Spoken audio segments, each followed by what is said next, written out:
Nurse Kavitha கையில அடிபட்டு ரத்தம் வந்துச்சுன்னு சொல்லிதானே கட்டு போட்டா. ஆனா இதுல இருந்து எப்படி சத்தம் வரும்?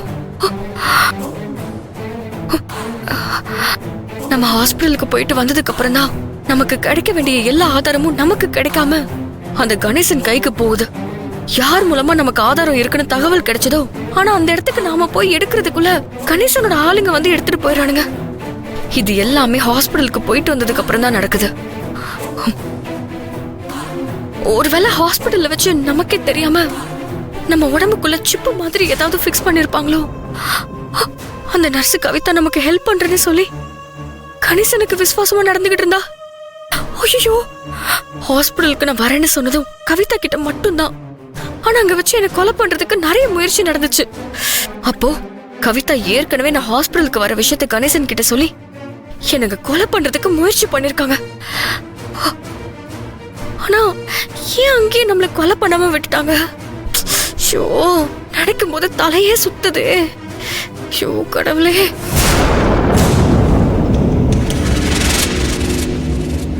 அப்போ நாம இப்போ எங்க இருக்கோம், என்ன பண்றோங்கறது முத கொண்டு அந்த கணேசன் இந்த நிமிஷம் வரைக்கும் நமக்கே தெரியாம வாட்ச் பண்ணிட்டு தான் இருக்கா.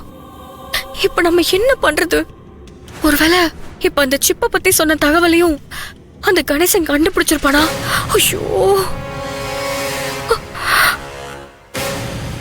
இல்ல இனிமே வாயை திறந்து பேசக்கூடாது.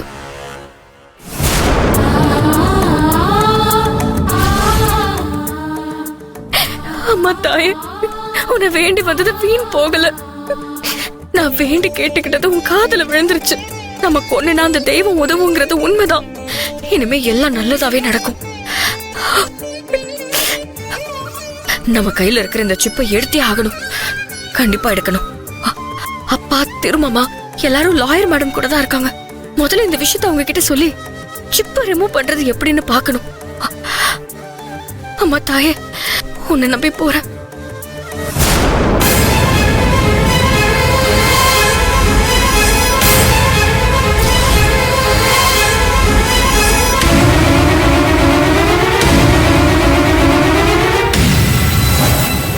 இதுக்கு மேல நான் இங்க இருந்து என் பொண்ணு வருவான்னு காத்துக்கிட்டு இருக்கிறது சரியா படல மாப்ள.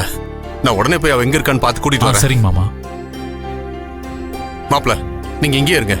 நான் போய் செல்வி எங்க இருக்கான்னு பார்த்து கூட்டிட்டு வரேன். நீங்க தனியா போக வேணாம், நாங்களும் வரோம். ஆமா சார், ஒன்னாவே போலாம். வாங்க சார். போலாம். என்னங்க ஒரு நிமிஷம்.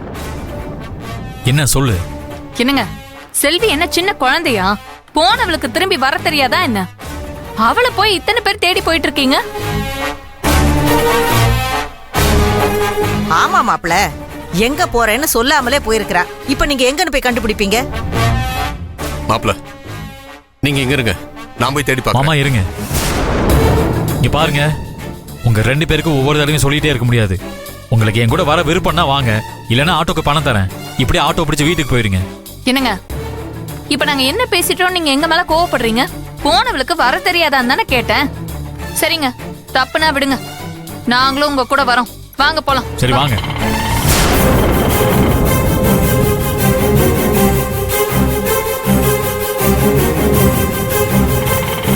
செல்வி, நீ இவ்வளவு நேரம் எங்கம்மா போன? நாங்க பயந்து போயிட்டோம்.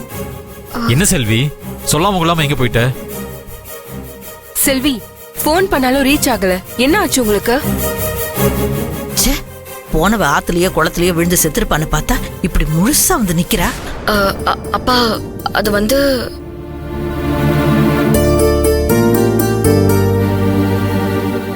இல்ல, இப்ப நம்ம கையில இருக்கிற சிப்ப பத்தின விஷயத்த இந்த இடத்துல கீர்த்தியும் அவ அம்மாவையும் வச்சுட்டு சொன்னா நிச்சயம் நமக்கு எதிராக சதி பண்ணி கணேசனுக்கு தெரியப்படுத்திடுவாங்க. இனி ஒவ்வொரு விஷயத்தையும் ஜாக்கிரதையா தான் மூவ் பண்ணணும். நாம செய்யற காரியம் எதிராளிக்கு எந்த காரணத்தை கொண்டும் தெரியவே கூடாது. இப்ப இருக்கிற சூழல்ல யாரையும் நம்பி மறுபடியும் தோத்து போக கூடாது. முதல்ல கீர்த்தியும் அவ அம்மாவையும் வீட்டுக்கு போக வைக்கணும். என்ன செய்யலாம்? செல்வி, எங்கம்மா போயிருந்த? நீ காணாம நாங்களா பதறி போயிட்டோமா? எங்கப்பா போக சொல்றீங்க? எங்கயாவது போய் உயிரை விட்டுலான்னு தான் போனேன். ஐயோ, ஆனா அதுவும் முடியலையே. செல்வி, என்ன பேசிக்கிட்டு இருக்க? நான் இருக்கும்போது நீ அப்படிலாம் பேசாத. மாப்பிள்ளை எப்படி வெளியே எடுத்துடலாம்? இல்லப்பா, என்னால இதுக்கு மேலயும் முடியல. நடக்கிற ஒவ்வொரு விஷயத்தையும் நீங்களும் பார்த்துட்டு தானே இருக்கீங்க. எப்படியாவது வேலுவை காப்பாத்தலாம்னு நினைச்சு நாம எடுக்கிற ஒவ்வொரு முயற்சியும் எதிராளிங்களுக்கு தெரிஞ்சிருது. அவ எல்லாத்தையும் கண்டுபிடிச்சு நம்மள தோக்கடிச்சுக்கிட்டே இருக்கா.